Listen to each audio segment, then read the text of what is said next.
Les relations père-fille, c'est une relation délicate, complexe, particulière, et qui a souvent été une relation inscrite dans beaucoup de silence, beaucoup de douleur, des fois beaucoup d'abus, des fois de l'inceste, des fois toutes sortes de choses.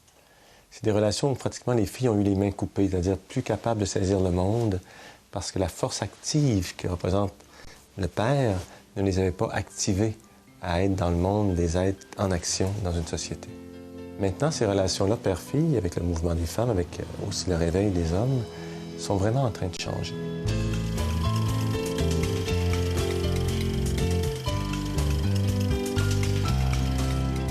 Bonjour, je m'appelle Véronique Bannon, je suis comédienne et aujourd'hui, je vais vous parler d'un homme extrêmement important dans ma vie, mon père.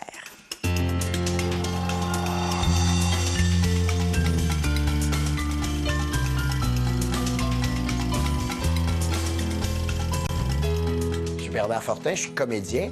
J'ai deux belles filles, Corinne et Virginie, qui m'aiment et que j'aime. Mon nom est Lucien Francoeur, poète, le père de Virginie, la fille qui m'a mis au monde.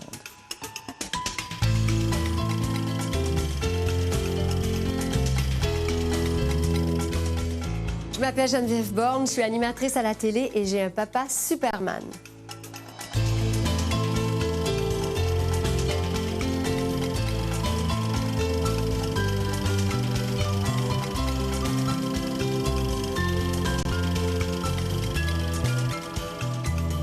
Aujourd'hui, j'ai invité deux hommes, deux femmes, donc deux pères et deux filles, qui vivent des relations très suivies, très connectées, très branchées d'une certaine façon, les uns aux autres.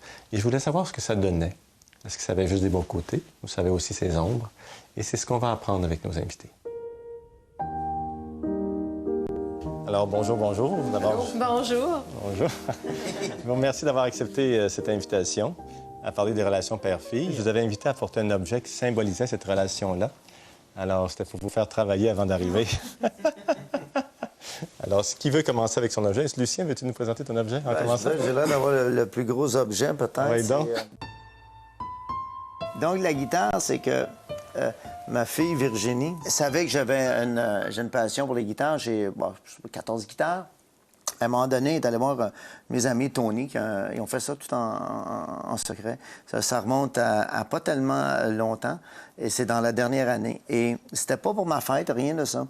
Elle est allée voir Tony, qui a un magasin de musique, et bon, elle dit, je veux une guitare pour mon père, tout ça.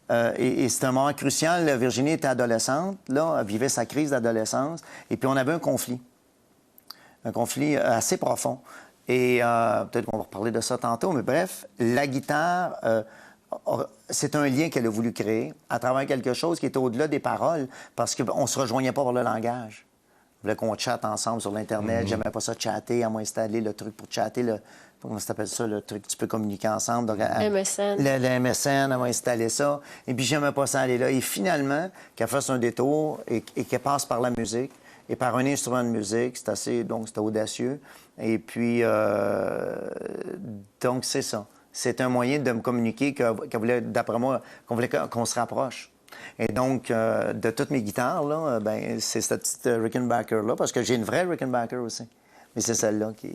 Oui, une belle histoire, touchante. Oui. Mais moi, ça peut peut-être rejoindre un peu par rapport Ouais. à la musique.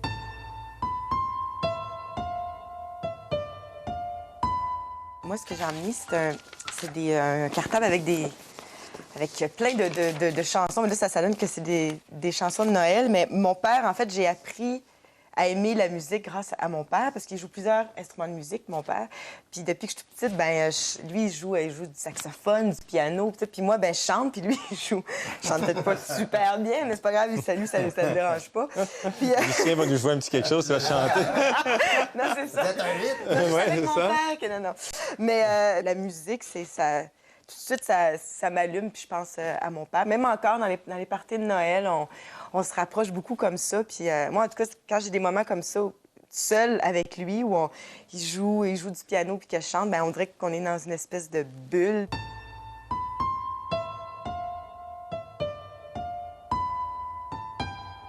Moi, je suis plutôt dans la symbolique. Il y aurait plusieurs objets, en fait, qui seraient des traits d'union entre Virginie et moi.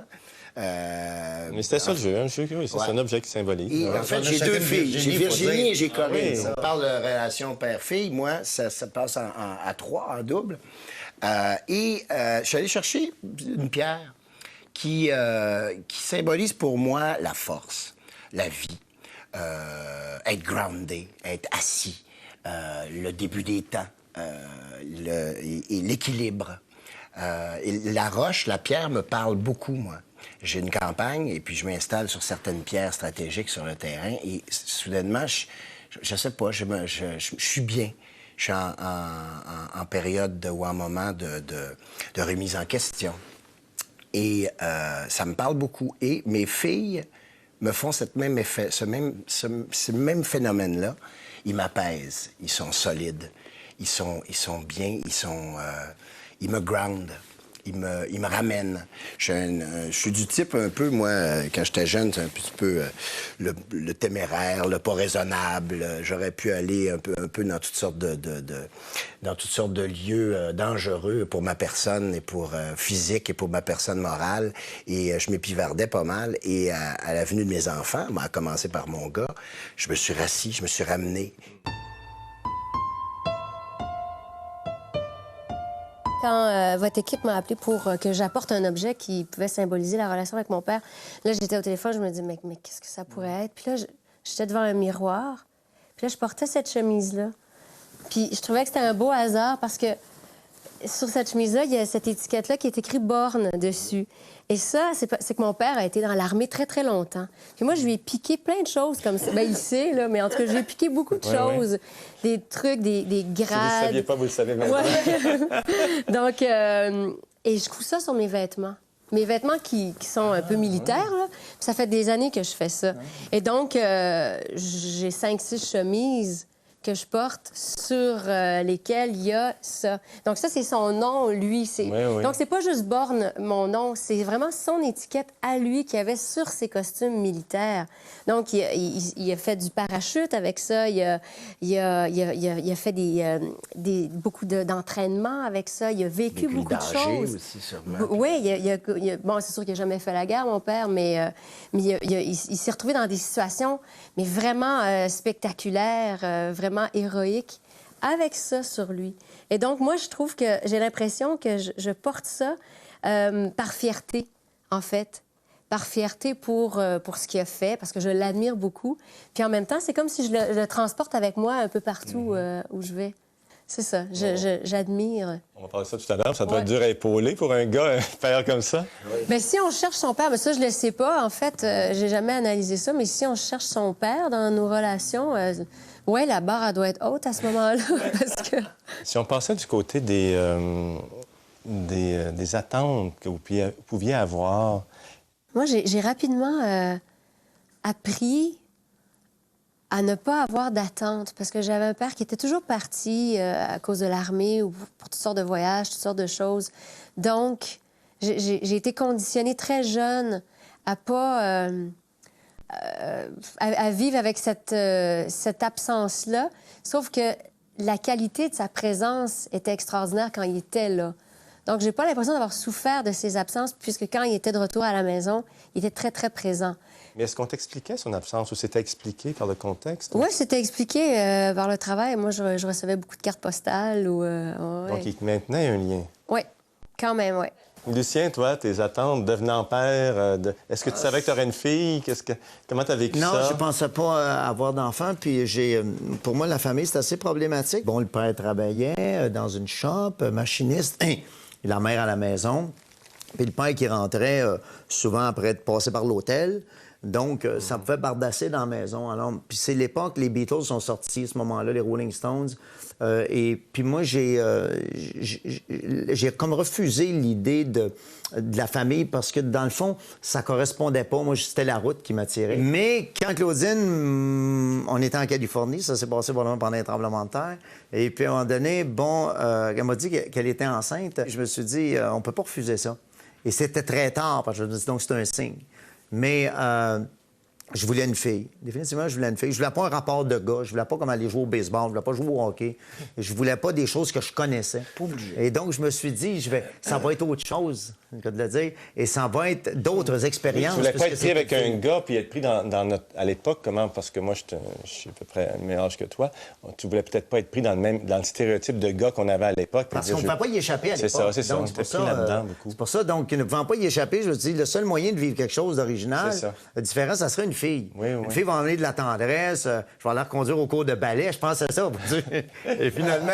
C'était plus facile le stéréotype du côté de la fille que C'est du ça, côté du alors gars. j'ai retrouvé dans ma fille à me faire bardasser parce que je pensais que ça serait juste le théâtre, le piano, le ballet, tout ça. Et donc, elle sort avec un rapper, ouais. donc c'est une Christina Aguilera, puis il va par là, et ça embardassait pas mal. Mais en même temps, donc, c'est une fille que je voulais. Et je voulais une fille, et comme j'ai dit, en fait, c'est pas, on n'a pas mis Virginie au monde, c'est elle qui nous a mis au monde. Moi, j'ai trouvé ça très frais, très rafraîchissant, ce qui est apporté. Je suis surpris d'abord par la poésie de la relation père-fille, la guitare, la musique, la pierre, la chemise, l'étiquette du soldat, des choses comme ça. Je suis surpris par la poésie de ça, et ça me rentre dans un univers qui nous apprend déjà une chose, c'est que les recherches nous disent ça, que dans la relation avec le père, ce que la fille... c'est-à-dire la relation avec le parent de même sexe nous permet... C'est un modèle, au fond. Les petits garçons se modélisent sur le père, les petites filles se modélisent sur la mère. Et la relation avec le parent de sexe opposé, c'est déjà le monde de la séduction, c'est déjà le monde du désir, déjà le monde de l'amour qui est en train de se pratiquer, qui est en train de se mettre en place. Et on le voit. Et je trouve aussi que le fait qu'il y a eu des paroles dans presque toutes ces relations-là qu'on assiste, il y a de la parole qui est en jeu, des dialogues, ça fait qu'effectivement, du côté des attentes, il y a moins d'attentes.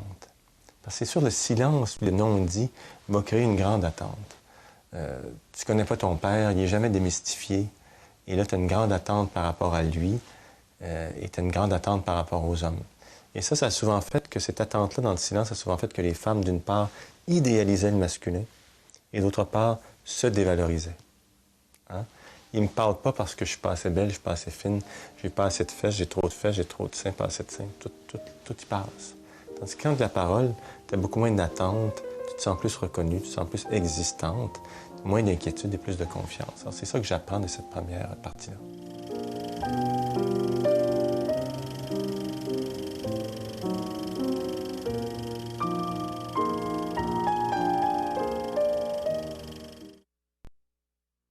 J'ai proposé à mes invités pour le prochain bloc de nous parler des relations de proximité entre les pères et les filles. Et ce que j'entends, là, c'est pas simplement la proximité affective, la proximité physique. Parce que dans le passé, il y a beaucoup de problèmes qui sont posés autour de ça. On a des pères trop collants, on a des pères incestueux, mais on a aussi des pères trop prudes qui n'osent pas toucher à leur fille. Ce qui serait intéressant, c'est que le père dise à la fille, « Écoute, tu es en train de devenir une femme, tu es belle, c'est extraordinaire, puis moi, je suis un homme, puis j'ai besoin d'un peu de réserve. » Elle saurait deux choses. Un, que son père est un homme, mais deux, qu'elle est belle et qu'elle est en train de devenir femme. Ce serait une confirmation qui donnerait des ailes, et le silence lui serait expliqué. Mais là, le silence n'est pas expliqué. Et ça provoque beaucoup de perturbations. Alors, moi, je vais aller vérifier, quand ça se passe bien, comment est-ce qu'ils aménagent ça, la relation physique avec le père? Un enfant, ça veut juste ça. Et un adulte, d'ailleurs, a besoin de beaucoup. Tu sais, on a tous besoin, parfois quand on est en manque, quand on est en séparation ou qu'on a de la misère dans notre couple et tout ça, on a besoin d'une chose, c'est beaucoup d'affection, se faire dire qu'on est aimé. Et le bébé, il sort du ventre de sa mère, il a déjà eu tout ça parce qu'on y a parlé, puis on a parlé au ventre et tout ça. Il faut continuer ça. Mais au moment de la puberté, ça devient différent. Avec... La petite fille se dé... Toi, quel âge elles ont, tes filles? 16, 17 ans, jeune femme, développée et tout ça, avec qui j'ai fait. travaillé cet été en plus. J'ai vu, puis je changeais, puis en bobette, puis tout ça. Et bon, c'est sûr, là, c'est une jeune femme que j'ai. Papa, viens dans mes bras. C'est plus le même enfant qui se présente devant moi, là, tu sais, quand le matin, c'est en T-shirt, pas de brassière, rien, tu sais, cute, à mort les petits joueurs. Je prends une femme dans mes bras, là, tu sais, aussi en même temps, j'en suis conscient. Mais c'est ma fille, et je le sais. Et c'est pas parce qu'elle a 18 ans, ou 22, ou 3 ans et demi, que je la prendrai pas, je la serrerai pas, son corps totalement sur le mien, comme je peux faire avec mes amis ou avec ma femme ou avec quelqu'un. Tu veux le corps au complet, tu veux que ça soit total. Les pères, souvent, vont s'empêcher, vont faire au pas, là. Ça Oui, commence à pousser. Tu te rends compte comment on est en train de parler de quelque chose qui a changé puis qui a évolué, qui a changé, là, qui a parce évolué, que oui. quand nos pères ou mon père à moi ou les sortes de voyez. pères qu'on a eus étaient tellement dans un contexte où cette faire chose-là... pas bête, Hélène Penneau, l'écrivaine, nous raconte, par exemple, qu'elle a eu un père extraordinaire jusqu'à l'âge de 9 ans. Et à 9 ans, son père lui a dit « Tu m'embrasses plus, tu me montres plus ses genoux. » Puis elle n'a jamais su pourquoi. Et elle a fait un grand article là-dessus. C'est extraordinaire. Écoute, c'est une peine ça. d'amour Ah oui, pour, ah oui, c'est tout à une grosse fait. Elle peine, parle, là. effectivement, elle en parle comme un premier abandon, une première trahison. Elle n'a pas compris. Le père n'a pas pu expliquer ce silence-là. Virginie, donc fille unique, on prenait le bain avec Virginie. Moi, je suis de la génération hippie, contre-culturelle. Donc, on a notre bain ensemble, etc. Donc, la pudeur, la fausse pudeur n'existait pas. Mais quand Virginie a eu 14 ans, et puis ça a tombé que Claudine était beaucoup à Paris pour sa carrière. Et c'est moi qui ai vécu le truc là, de les premières menstruations, l'utilisation du condom, donc le Tampax avec la petite boîte, la petite feuille, là, la petite bonne femme, là, puis avec un compas pour mesurer le 45 degrés. Puis... Alors là, c'est ça. Donc, mais alors ma fille, à un moment donné, m'a dit, bon, ben, papa, laisse faire, maman va revenir, ça va être moins compliqué qu'avec le compas, là, puis mesurer 45 degrés. Mais quelque part, dans tout ça, cet exercice-là, mais c'est là que j'ai constaté, donc effectivement, qu'il y avait une transformation réelle. Mais, et j'ai eu peur à un moment donné. Donc, j'étais un peu triste parce que j'ai dit, donc, je perds mon bébé, ma popoune. Je gagne une grande fille qui est devenue une très belle femme. Mais en même temps, j'ai pas voulu qu'il y ait la distance du corps, que répéter ce que moi, ma génération, par rapport à nos parents qui ne nous serraient pas beaucoup, à un moment donné. Donc, moi, j'ai voulu conserver ça. Et à un moment donné, ça, heureusement, parce que ça s'est conservé. Donc, le même rapport que j'ai avec Virginie d'affection se transmet à travers le corps. On se serre dans les bras, tout ça. Moi, je suis très toucheuse. J'aime prendre les gens dans mes bras puis les embrasser puis ça. Et mon père, bon, il n'a pas été élevé comme ça, fait qu'il, tu sais, il me prenait dans ses bras, mais mais c'est pas qu'il voulait, c'est pas qu'il malhabile un petit peu. Oui, mais il nous adorait, tu sais, puis on dirait que c'est peut-être nous qui lui a apporté ça, parce que maintenant, il nous prend, puis il nous aime, puis... Mais plus jeune, je me souviens, puis là, je demandais s'il m'aimait, tu sais, puis il avait oui, tu sais, puis... Mais on dirait que pour lui, c'était malhabile, c'était vraiment... Oui, puis moi, je sautais au cou, là. Moi, je sautais de mon père, de ma mère, puis... on dirait que c'est nous. Puis mon frère, ma sœur est comme ça, puis mon frère, on était... Fait que je pense que c'est nous qui avons apporté ça à mon père, tu sais, de cette espèce, parce qu'il a fait, mon Dieu, c'est... Tu sais, c'est pas... ça fait pas mal. Non, puis c'est-tu le fun, tu sais? Il n'y a rien de plus le fun qu'un... Tu sais, un papa qui se sert fort, puis qui n'est pas gêné de le puis faire. Puis il le fait. Puis non, puis maintenant, écoute, j'arrive chez mes parents, puis mon père vient ma petite fille, puis c'est ça, puis je veux dire, c'est naturel, puis c'est comme ça. Puis pas de malaise. Non, puis même, on se parle au téléphone, puis avant de raccrocher, je fais, ben je t'aime, puis moi aussi, je fais ça avec ma famille, puis mon père aussi. C'est devenu maintenant naturel, mais plus jeune, je me souviens que c'était peut-être... Pas si facile. Non, c'était beaucoup pas de si pudeur, facile. hein, Oui, de la part il y avait des beaucoup hommes, de pudeur. Ouais. Mais c'est drôle, c'est comme si on y avait peut-être, je sais pas, apporté ça ou... C'est sûr, mais oui, moi, je pense vraiment que les générations apportent à nos générations. Ouais. Il y avait la chanson de Crosby, Stills qui était « Teach your parents well ». Enseignez bien à vos parents, et c'est ça, cette génération-là. Mais oui. les petites filles ont ce talent-là aussi pour forcer leur père, particulièrement. Oui. Pour les forcer, sont crasses, tu sais, je dirais même. tu sais. Ouais. Parce qu'ils le savent un peu. Ils vont, c'est un papa, puis les papas, ils jouent, puis ils vont, puis ils vont travailler, puis tu sais, c'est des pourvoyeurs, puis c'est pas trop... Maman, c'est naturel. Maman, elle nous a, tu sais, elle nous a eu dans les bras depuis toujours. Le papa, c'est peut-être moins naturel. Les petites filles qui sont conscientes de ça, même ils vont le chercher. Je me suis rendu compte que, dans le fond, les parents qu'on a eus, moi, j'ai voulu répéter, ne pas répéter, faire le contraire, c'est-à-dire être l'ami de l'enfant. Et tout partager, que la fille qui est unique soit décisionnelle dans le triangle du couple intellectuel, avec l'enfant qui va déjà être un adulte, qui déjà à 6 ans prendra les décisions avec nous. Quel auto on achètera, tu décideras, tu mets une Corvette, une Porsche, on va prendre une Porsche. Puis à un moment donné, je me suis rendu compte qu'à l'adolescence, où il était nécessaire de ramener l'autorité parentale, il était plus possible de le faire parce que ça avait été un rapport d'égal à égal. Et là, je me suis rendu compte aussi de ceci, que ma génération, on a vécu un fantasme. Le fantasme de faire de nos enfants des amis. Alors qu'ils ne nous ont pas demandé ça. C'est nous qui leur avons imposé le rapport d'amis. Puis on les a privés du rapport du parent, souvent. Tout à fait. Et soudainement, on veut incarner l'autorité quand ils ont 16 ans parce qu'on veut leur dire pourquoi, parce que... Ah ouais, c'est fini. Mais non, il n'y a jamais eu ça comme réponse. C'est pourquoi, parce que? Ben, parce que, pourquoi, pas parce que. Mais tu viens de me faire penser que que mon père, il n'a jamais eu d'autorité. Vraiment jamais eu d'autorité.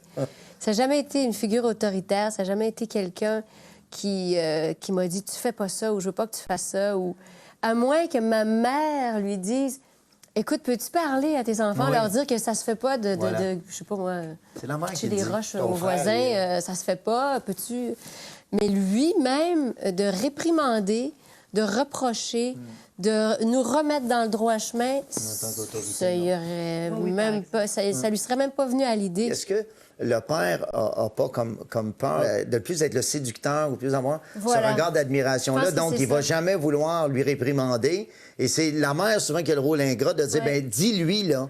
Et finalement, on dit, il y a un conflit entre la mère et la fille, mais forcément, si, dans le cas où il y a une fille unique, c'est toujours la mère qu'on entend en arrière dire, mais va lui dire. C'est donc, bon, ça. Je pense que t'es tombé dessus.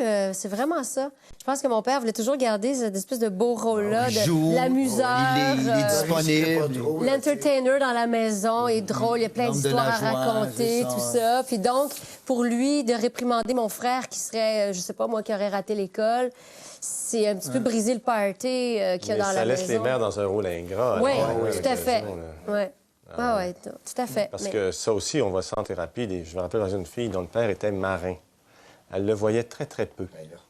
Et je me rappelle qu'elle me racontait qu'effectivement, elle avait une petite robe qui était rendue beaucoup trop petite pour elle, mais qu'elle voulait absolument mettre quand son père revenait, parce que c'était la robe qu'avait entendu une fois son père dire à sa mère « Elle est belle quand tu es dans cette petite robe-là. » Alors, elle, c'était marqué, c'était au fer rouge. Alors, il fallait qu'elle ait cette petite robe rapiécée quand le père revenait. J'ai une question pour les filles. Est-ce qu'il y a des moments où les attentes du père sont devenues trop lourdes? Bien, moi, comment je pourrais expliquer ça? C'est... faut juste que je veux bien l'expliquer, là. Moi, quand j'ai commencé à être comédienne, j'ai commencé à 14 ans, et mon père a trempé un peu dans le milieu artistique. Un petit peu, il a fait de la musique, ça, mais son père disait je veux que tu choisisses un métier plus noble, tu sais. Il voulait pas qu'il s'en aille dans...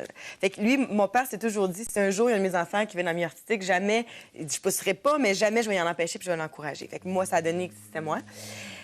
Et là, la pression que je peux avoir par rapport à ça, peut-être que même des fois, j'ai encore aujourd'hui, c'est que mon père est tellement content et tellement fier que des fois, j'ai l'impression qu'il faut que j'avance plus vite, que je veux tellement, puis il voit, puis il a peur aussi, parce que bon, c'est un métier qui est insécure, fait qu'il voit des fois mes craintes ou mes angoisses, je veux pas trop y dire, parce que j'ai peur qu'il prenne ça pour lui, puis qu'il fasse...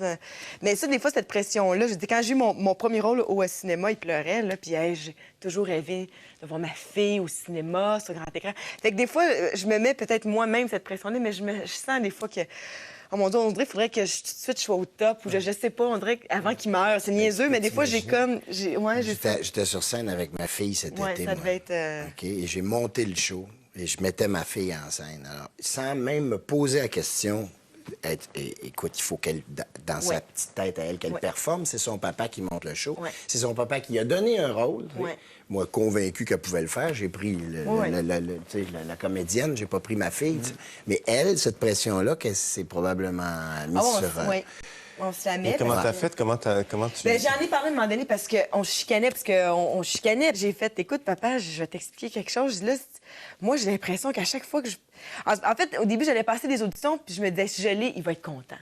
Plus que moi, je vais être content. Ouais, il va le faire pour lui. À un moment donné, je vais être, non, là, non, ça peut pas fonctionner comme ça. Fait que j'ai parlé, puis j'ai dit, écoute, papa, moi, j'ai l'impression que je cours, puis que là, je veux tout le temps que tu sois fière. Puis on dirait que chaque fois que je fais une petite erreur, j'ai l'impression que là, ça... Puis pourtant, il me disait, mais non, Véro, je suis fière de toi. N'importe quoi que tu vas faire dans la vie, je vais être fière de toi. Mais peut-être que lui aussi, parce que quand j'avais... Il s'emballe partout. Non, mais il pensait que tu étais déçu ou que de ne pas avoir le rôle. Il veut pas que tu aies de la peine de rater un rôle. Exactement. Et tout ça. Mais... toi, tu interprètes ça comme si c'était une forme de pression. Ouais.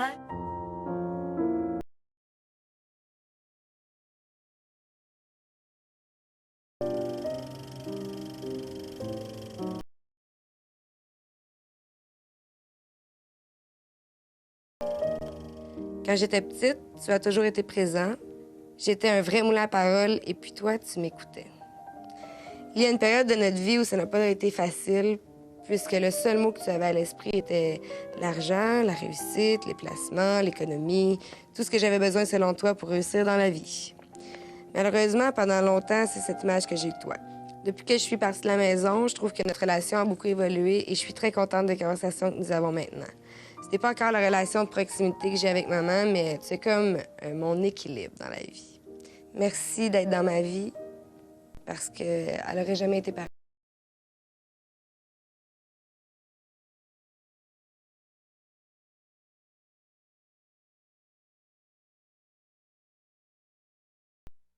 La question qu'on va discuter maintenant, c'est la question de comment le rapport avec le père, c'est une question que j'ai adressée aux filles particulièrement, le rapport avec le père a forgé ou forge leur rapport avec un amoureux.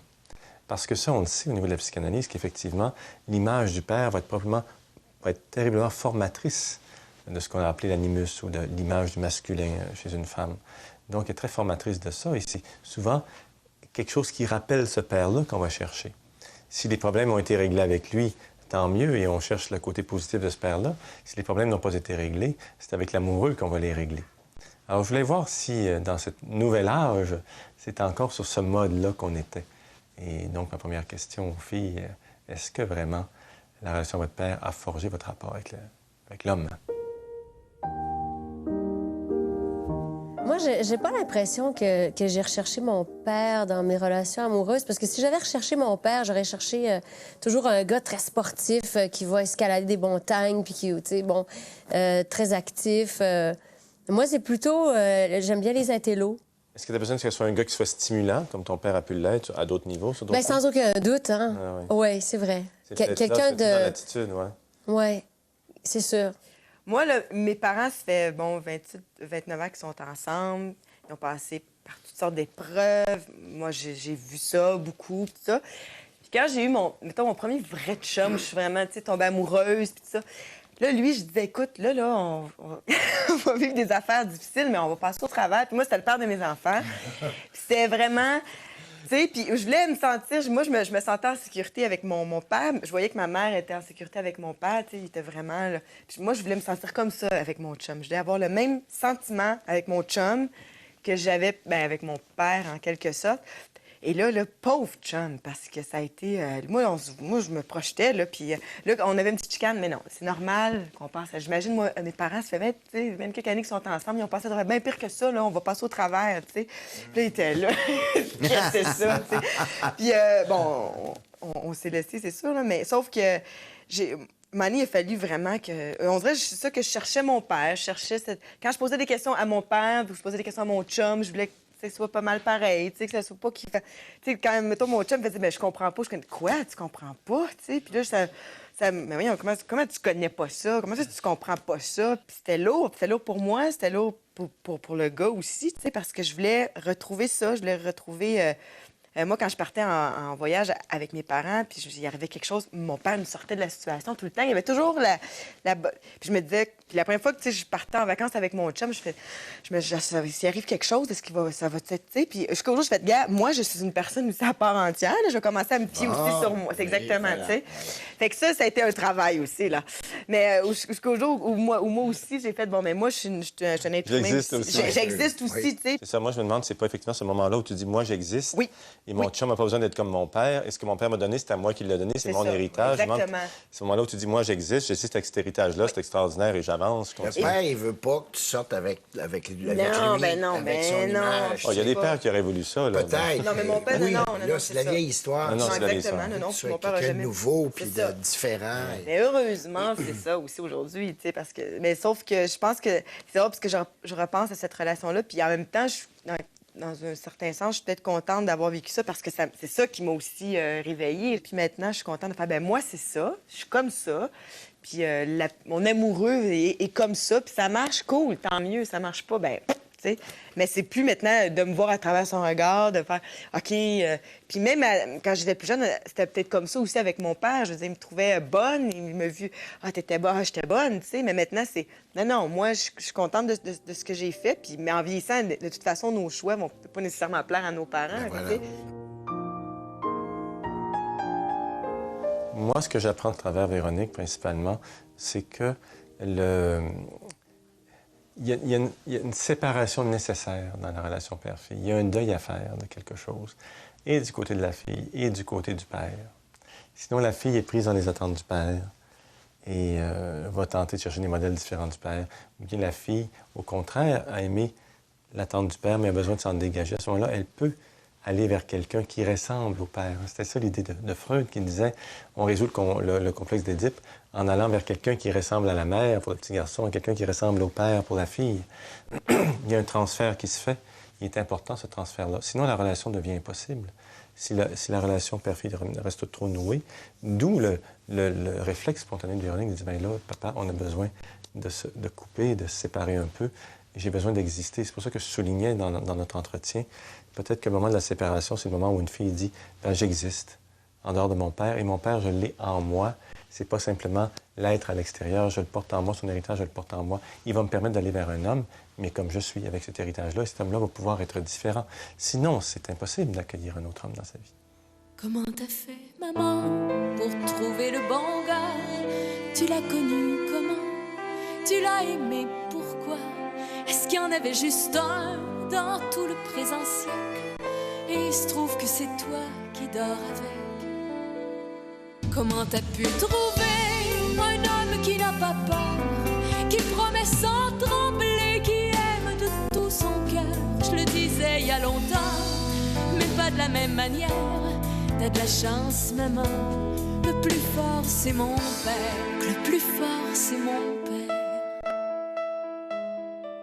Maintenant, vous autres, les filles, comment vos pères ont parce que, donc, vous avez, à un moment donné, à l'adolescence, d'une femme, à un moment donné, vous avez changé de style, et donc, les cheveux d'une couleur pour la TV, les affaires, parce que moi, par rapport à ma fille, à un moment donné, j'ai réagi par rapport au style qu'elle prenait comme fille. Est-ce que vos pères ont été déçus parce que vous êtes trop aguichante ou trop, à un moment donné, penser école privée, penser classique, devenir trop rockeuse hein? Mais toi, comment est-ce que tu as vécu ça? Moi, tu t'en parles, tu leur poses la question. C'est difficile parce qu'à un moment donné, je veux ma fille, c'était à l'école privée à 14 ans, c'est un nom de Marie, la petite jupe carottée, là, écossaise, le truc. Puis soudainement, c'est Christina Aguilera. Alors, à un moment donné, j'ai plus rien compris. Là. J'ai dit que non, pourquoi tu as besoin d'un look comme ça? Pourquoi tu as besoin d'être blonde? Quand t'es belle, c'est du châtain, des beaux cheveux, t'es naturel. Pourquoi faut que tu aies un auto-bronzant, etc. Puis à un moment donné, j'ai appris dans ce rapport-là pourquoi elle avait besoin autant de se transformer. C'est parce qu'elle voulait être séductrice, parce qu'elle se faisait achaler. Elle se faisait traiter de Virginie Lalette dans le métro, Virginie Lalette, puis à un moment donné, elle est devenue la plus belle. Et puis elle a pogné le plus beau gars, qui était le plus beau, le latino, urbano, le rapper, que toutes les filles voulaient. C'est Virginie qui est allée chercher. Et donc, maintenant, quand elle se promène, le monde pense que c'est une chanteuse qui arrive. Elle est à côté d'une chanteuse. Ils vont voir Virginie, pense que c'est elle la chanteuse, c'est pas l'autre. Et à un moment donné, donc, elle a pris d'aplomb. Et à un moment donné, je me suis dit, dans le fond, là... C'est mieux ça que qu'elle soit squeegee puis qu'elle ait les boutons en face puis qu'elle soit malheureuse parce que je sais pas, moi, elle est obèse ou quelque chose. Mais le fond, elle est belle. Oui, mais ça passe par là beaucoup à l'adolescence, de toute façon, par le style vestimentaire, l'affirmation de soi. Mais chez une fille, tu sais, faut que tu ressembles à tes amis aussi. Faut que tu aies le même look. Ça se passe plus par rapport au père, c'est ça que tu es en train de dire. Ça n'a rien à voir avec le père. C'est vrai que tu cherches même pas l'approbation de ton père là-dedans. La personne à séduire, c'est pas ton père, c'est ta gang d'amis, c'est les gars à l'école. Faut que tu aies les vêtements à la mode, faut que tu aies un style à toi, puis que tu t'affirmes, puis tout ça. Fait que, de toute façon, c'est sûr que rendu à cet âge-là... On a souvent changé de look. Fait que si on avait eu des pères, on aurait été très malheureuses. C'est vrai que nos pères nous disent... Mais il faut dire que c'était pas choquant non plus, parce que moi, à l'époque... quand on était ado, l'idée, c'était d'être excentrique. C'était pas d'être sexy comme aujourd'hui. Aujourd'hui, c'est ça. Peut-être ça aurait été autre chose.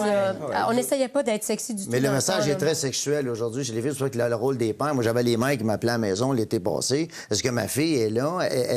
Rappelez-lui, M. Francoeur, de porter son blouson. Là, vous comment est-ce qu'elle est habillée? Puis elle va passer... Dites-lui de pas passer par le parc, mais de prendre la rue éclairée. Parce que la mode tombe que les filles sont très aguichantes. C'est le message Madonna. C'est le message habillé tout nu. Et donc, les mères s'inquiètent, les pères s'inquiétaient. Et je dirais, bon, il y a deux filles. Il y a une fille qui s'appelle Virginie, qui a l'âge de la mienne. Mais je sais pas comment est-ce que Bernard réagirait. J'ai vu une de mes chums, à un moment donné, sa fille est arrivée, puis elle était pas gothique, là. Elle était comme les bottes dans le front, même les vis dans les oreilles, les cheveux verts. Puis pourtant, toi, t'en as vu, là. T'en as vu, là, oui. Du monde. Alors, moi, je voyais, je me dis, mais comment est-ce qu'il fait pour accepter une fille de même dans la maison? On veut dire, même des tarots dans le front, des affaires, des anneaux, des patentes, toutes partout, balang. Je veux dire, tu vois ta fille arriver de même un soir, c'est beau quand la fille est dans les normes un peu aguichante, un peu ça. Bon, elle fait de la TV, elle fait du théâtre, elle peut être un peu excentrique, mais ça fait rien de ça par rentrer à la maison, là. Ouais, mais- Puis elle a 2 tonnes de bottes dans le front puis de vis. Tu se maquilles plus chez Jean Coutu, là, c'est chez Rona, tu sais. Et, non, mais c'est vrai. Tu sais qu'il est dit. Elle fait bon, mais dans notre temps, tu sais qu'on faisait? Écoute, les cheveux longs, j'avais des tresses françaises, moi, des grandes couettes, des affaires, puis là, on se maquillait comme Alice Cooper, puis... Écoute, je rentrais chez nous, mon père faisait, c'est mon gars, ça? C'est quel, ça, de la famille? C'est-tu l'Halloween ou quoi? Mais bon, moi, j'ai fait ça. Et ma fille, mon gars va le faire, je sais pas dans quel déguisement ou quel genre Ça va apparaître? Ça va apparaître d'une façon. Mais moi, quelque part, je l'ai fait, tu sais. Peut-être pas aussi hard, là, que tu le décris. Mais on l'a fait tous, tu sais. Et ça continue, ça va continuer. C'est un besoin d'identification. C'est un D'affirmation. besoin aussi d'affirmation, du groupe et tout ça. Mais c'est quand même particulier à notre époque que la fille, à travers la révolution de la femme, l'émancipation, etc., qu'elle soit devenue autant récupérée comme objet de désir oui. et de messages sexuels. Et c'est quand même particulier de notre époque que les pères et les mères s'appellent pour savoir si l'enfant est habillé.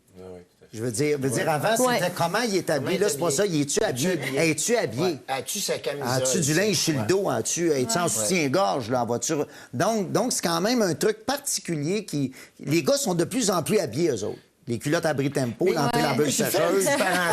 Oui, les gars. Le gars, il en a pour son argent quand il va magasiner. Ouais. La fille, Les gars, c'est tu pire te demandes, ça n'a pas mis... Non, c'est tout ça que tu n'as mis de Mais côté, tu là. sais pourquoi, hein? Mais tu sais pourquoi c'est comme ça. Pourquoi? Ben, c'est parce que quand tu regardes des vidéoclips ou des magazines Oui. de mode, tout ça, le message que ça te renvoie, c'est que pour être une fille intéressante ou séduisante ou belle, faut que tu aies l'air de tout ça. C'est ça.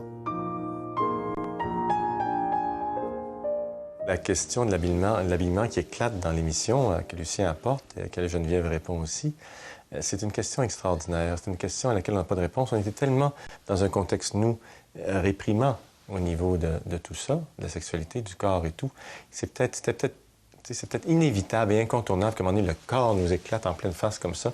Et je pense que c'est une phase transitoire où des femmes ont besoin d'être affirmées d'abord au niveau de leur intellect, de dire on est capable de faire des métiers d'hommes, et là, tout à coup, on te dit, mais là, c'est bien une valeur, les gars, on a des corps différents, vous allez le prendre. Tu sais, je pense qu'il y a tout un mouvement très inconscient là-dedans qui est en jeu.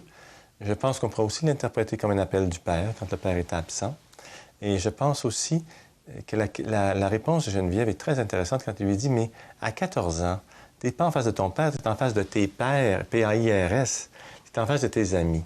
Et c'est vrai que dans les sociétés tribales anciennes, à 14 ans, si un père et une mère avaient quelque chose à montrer à un enfant, ça devait être fait par cet âge-là, parce qu'après ça, c'était autre chose qui commençait. Ils avaient le droit de se marier très, très souvent. Il y a déjà beaucoup de responsabilités.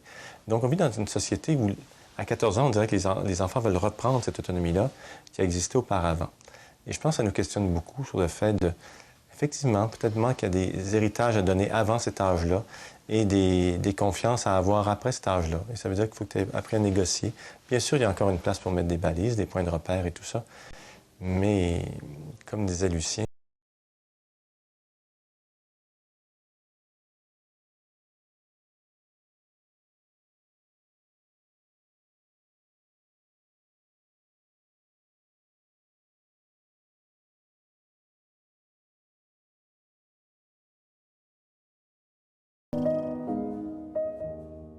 Kim, c'est ton père. Celui à qui tu ressembles. Arrête donc. On est pareil. Puis, la rentrée scolaire, c'est-tu bien passé? T'as besoin de souliers de course pour l'éduc. Dans les 3 paires que je t'ai achetées, il n'y en a pas une qui est... Ah bon, il y a une mode là-dedans. Ben non, je suis pas fâché. Moi aussi, je t'aime. Pourquoi je t'aime? Là, je peux te dire les moments où je le ressens le plus, là, mais... Quand je t'entends avec ton petit air sur le répondeur, quand tu me serres par le cou juste parce que t'as le goût de me coller. Mais je suis pas vraiment capable de te dire pourquoi. C'est comme trop profond en dedans. T'es pas vraiment contente de ma réponse, hein? Je vais y penser, puis on en reparlera. On se voit après-demain. Fais attention au petit gars, là. Ben, juste 10 ans, juste 10 ans. Bye.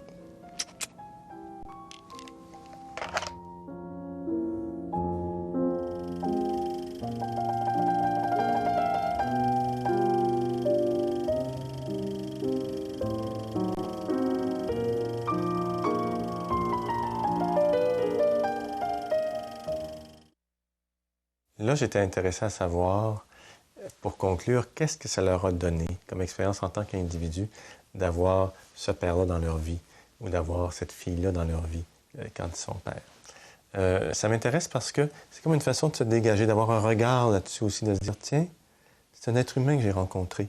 Et c'est rare qu'on prend la peine de rencontrer nos parents comme des êtres humains, comme des individus. On les voit comme des fonctions, pratiquement. Alors, c'est intéressant de dire, mais tiens, c'est quand même un homme que j'ai rencontré, c'est quand même une fille que j'ai rencontrée, qu'est-ce qu'il m'a apporté? Je voulais savoir ça. J'ai envie de lui dire merci, hein, mais vraiment, je trouve que je me sens plus riche d'avoir connu cet homme-là. Tu sais, là, c'est sûr que c'est mon papa, mais c'est sans doute quelqu'un avec qui j'aurais pris plaisir à parler, à communiquer. Il a toujours fait sa vie à sa façon. Il n'a jamais suivi les conventions. Il se fout complètement de ce que le monde peut penser, de ce qu'il fait ou de ce qu'il dit ou de ce qu'il pense. Moi, je suis pas comme ça. J'aimerais arriver à ce détachement-là. Il a toujours accepté la personne que j'étais totalement, avec mes qualités, avec mes défauts. Il n'a jamais essayé de me changer ou d'être ce que lui voulait que je sois ou whatever, là. Et ça, et merci pour toutes aussi les belles conversations que j'ai avec lui. Ces moments-là, quand on fait de la musique ensemble, quand il me parle, puis que quand j'ai des moments difficiles où il m'écoute, puis même dans mes peines d'amour avec mon chum, il m'écoutait, puis il est là, puis de savoir que justement, tu sais, habituellement, on peut-être comme on raconte ça à nos mères, mais que mon père aussi m'écoute puis soit là aussi, pour moi, en tout cas, c'est une personne qui est très, très, très, très, très importante dans ma vie. On est un bon parent dans la mesure où on a un bon enfant, qui est sain de corps et d'esprit. Et voilà. C'est être capable de dépenser les limites que la société nous donne et le regard que les autres posent sur soi-même comme parent, parce que qu'est-ce que l'autre va penser de moi si je permets ça à ma fille? J'ai plus la fille modèle, donc je vais devenir celui qui a trop permis, donc qui a pas été un bon parent. Ma fille, à 14 ans, elle a décidé d'aimer. Est-ce que j'allais la laisser aimer dans la ruelle ou dans la maison? J'ai préféré qu'elle aime dans la maison.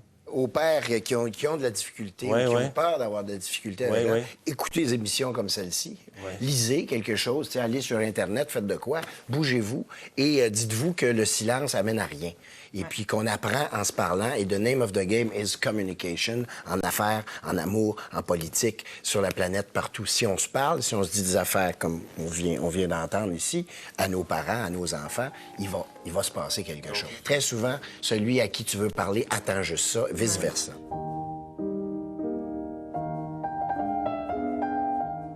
Je pense qu'il y a certains des trucs qu'on peut retenir de ce qu'ils nous disent. En tout cas, je remarque que c'est des relations où il y a beaucoup de dialogue.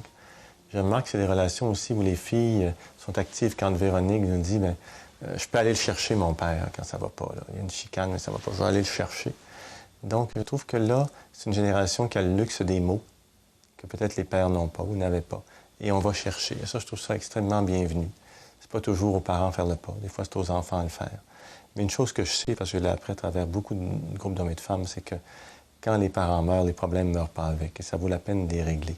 Ça peut être la thérapie, ça peut être beaucoup de choses. On peut aussi écrire des lettres à un père vivant avec qui on a des difficultés. On peut aussi écrire encore une lettre ou des poèmes à un père mort. Geneviève, en cours d'émission, nous parlait des petits gestes de son père, la petite carte postale, le petit téléphone, toutes ces choses-là. Je pense que du côté du féminin, qui est beaucoup plus averti de la relation interpersonnelle que le monde masculin, que l'homme, je pense que toutes ces petites preuves d'amour sont extrêmement importantes. Pour les gars, je pense qu'on peut entretenir l'amour dans notre tête bien, bien longtemps, comme si ça n'avait pas besoin de signaux. Mais en réalité, je pense qu'on a besoin de signaux, nous aussi, et que les enfants en ont beaucoup besoin. De petits signaux qui disent « Papa est là. Papa est là pour toi. Papa est là pour te soutenir. » Et ça fait qu'on assiste moins à des grandes ruptures. On est moins pris dans de la blessure.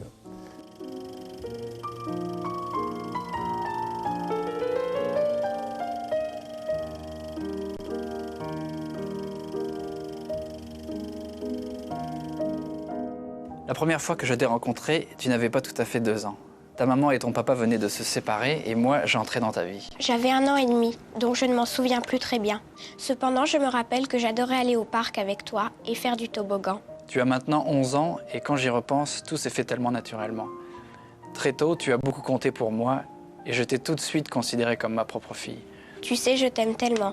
Tu arrives toujours à me faire rire dans les moments difficiles. Tu réussis tout le temps à me réconforter avec quelques mots. Ces quelques mots, ils me font toujours chaud au cœur. Je suis fier de t'avoir élevé et je continuerai de le faire du mieux que je peux, d'autant plus que tu entres dans l'adolescence et que ce n'est pas toujours une période facile. Mais ne t'inquiète pas, j'y suis passé moi aussi et j'ai survécu.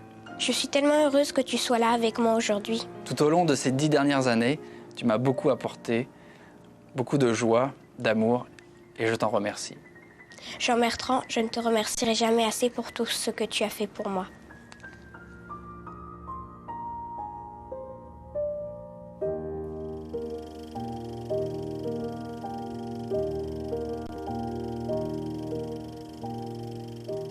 Pour finir, je pense que ce qu'on peut se dire, c'est qu'une relation père-fille, c'est quand même ce qui construit une société, que ça peut bien aller et que ça donne des gens qui, bien sûr, vont prendre de leur autonomie, qui ne feront pas toujours plaisir aux parents, mais ça donne quand même des femmes extraordinaires et ça nous donne des pères aussi extrêmement vivants.